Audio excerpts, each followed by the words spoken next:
Well, what did I hear? What did I just hear on Fox News?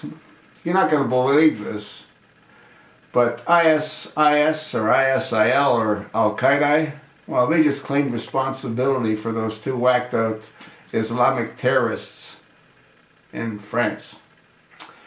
And they also threatened that similar kinds of events are going to occur in the UK as well as in the United States. See, this is what happens when you allow this kind of cancer to metastasize, which is what it is. It's a cancer that wants to kill its host. We're its host. You know, I also heard that France has paid about $560 million in ransom to these terrorists.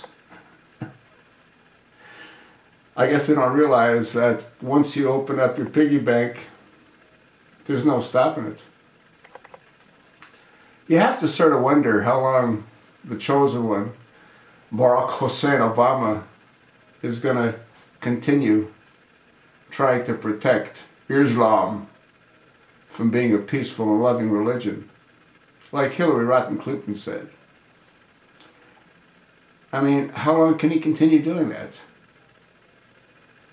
You know, one of the articles that I read, and I think I commented on it, the leader of ISIL, al-Badghdadi, he has a PhD in Islamic studies. And he's leading the terrorists. So when you look at the pieces of the puzzle, can we assume that Islam, depending on your interpretation of it, is dangerous? You know, I did a little video and I talked about what one of the ex-Muslims said. They're taught to hate pretty much at birth. Their Friday mosques preach hatred against anyone and everyone that doesn't believe as they do. What more do you need to know about these mosques? If 180 to 300 million are radical Muslims, can we assume that a number of the imams in these mosques throughout the United States, throughout Europe, are also radical, and they radicalize their followers? But this isn't rocket scientist. And then you got the commander-in-chief who's in complete denial. It's almost comical to think that he's anything other than an Arab Muslim. Yet he's allowed to continue to destroy the American way of life. You know, I did a video about his idiotic speech that he gave in Phoenix. I mean, the guy's completely out of his mind.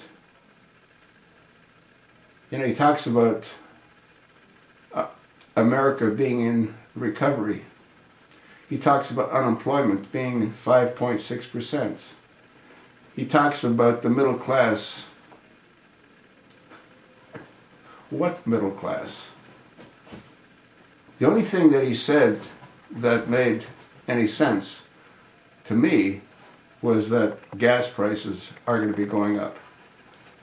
And they will. Like everything else. Anyway, this isn't about gas prices. It's really not even about Obama. It's about what's happening to not only America, but pretty much the entire world.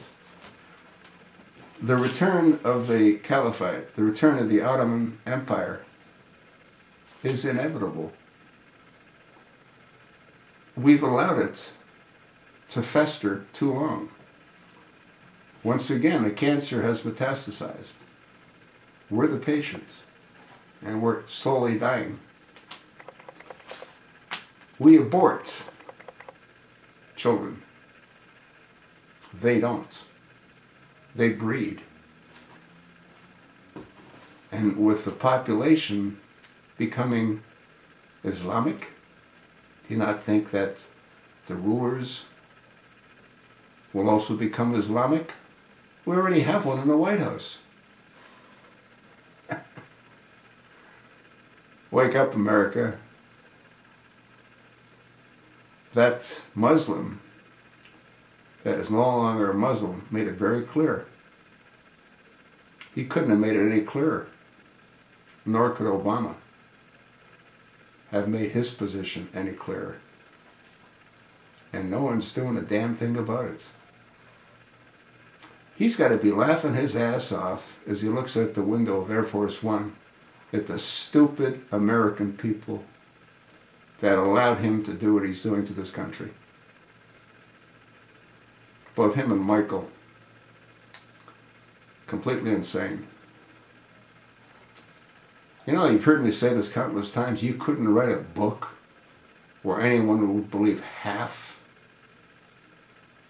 of what's happened to this country. Anyway, there's an advantage in being old.